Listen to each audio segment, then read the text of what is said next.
I was born in Maryland in 1978. I was a kid who was always very close to my parents. Everyone always tells me that I was kind of like, his little shadow, wherever he was, I was kind of tagging along close behind him. When I was about 4 years old, my father had been complaining about his throat.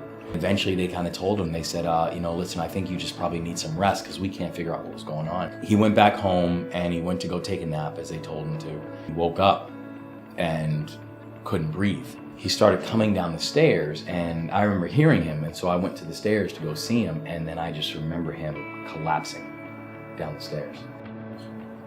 And I'm kind of like just standing there, not sure what's going on or what's happening. He was pronounced dead by the time they got him to the hospital.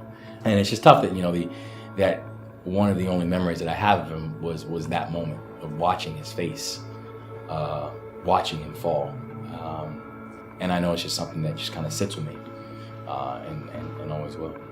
I actually don't remember this, but my mother told me that at his funeral, that my Uncle Vin actually brought me up to go see him for the last time, go view the casket for the last time.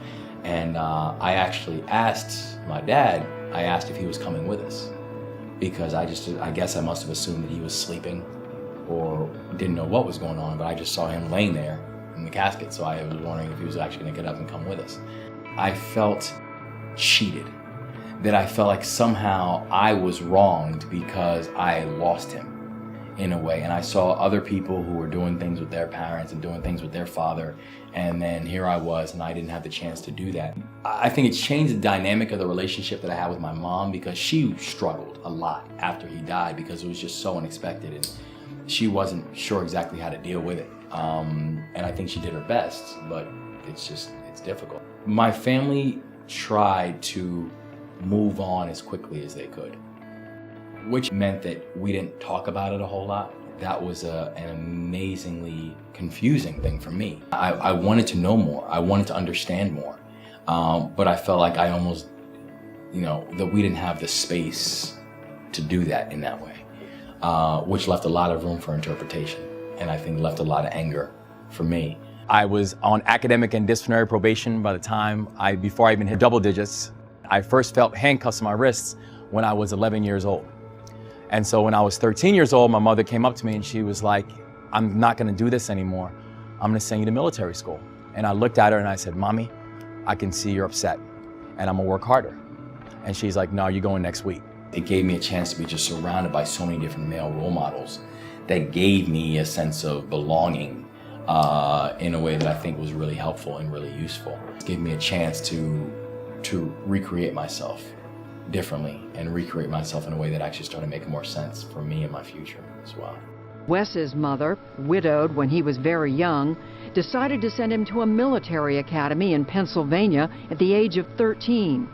From there, Wes attended Johns Hopkins University and later won a Rhodes Scholarship to Oxford. As an Army reservist, he served in Afghanistan with the 82nd Airborne Division.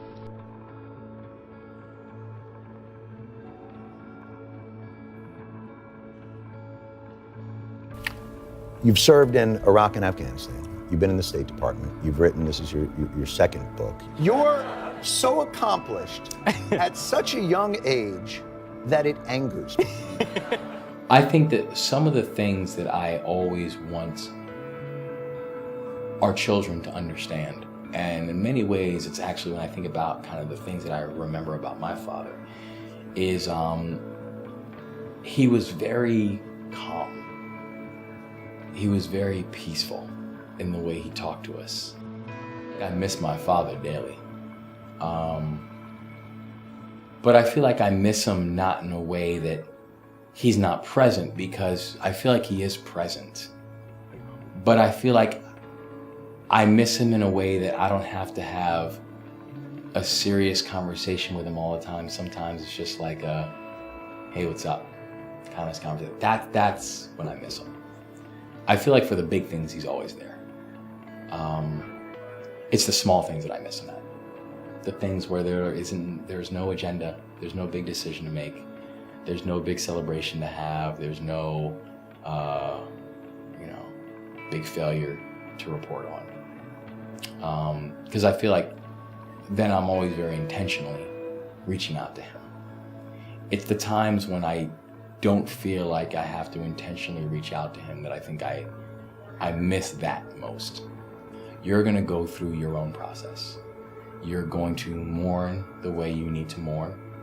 You are going to adjust the way that you need to adjust. You're gonna transition in the way you need to transition. The only advice that I think makes sense to people is to know that you will mourn, you will adjust, and you will transition. I think when I was younger, I was kind of taught not to acknowledge it, as if acknowledging it was some form of weakness. I still talk to him now, and I'll have conversations and I'll share things, and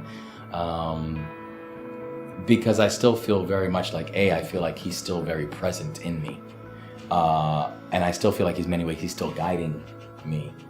For those who have lost a parent, or for those who have lost a sibling, I wish I could tell you that it's all going to be okay in 2 weeks, or give you some timeline. The only thing I can tell you is that it will be okay. It's going to be on your time. It's going to be on your emotions. But you should always feel free to talk. You should always feel free to cry. You should always feel free to share. You should always feel free to be silent if you feel like being silent at that moment. There's no right way to deal with it. There's no wrong way to deal with it. The only thing that we all have to eventually go through is we have to deal with it.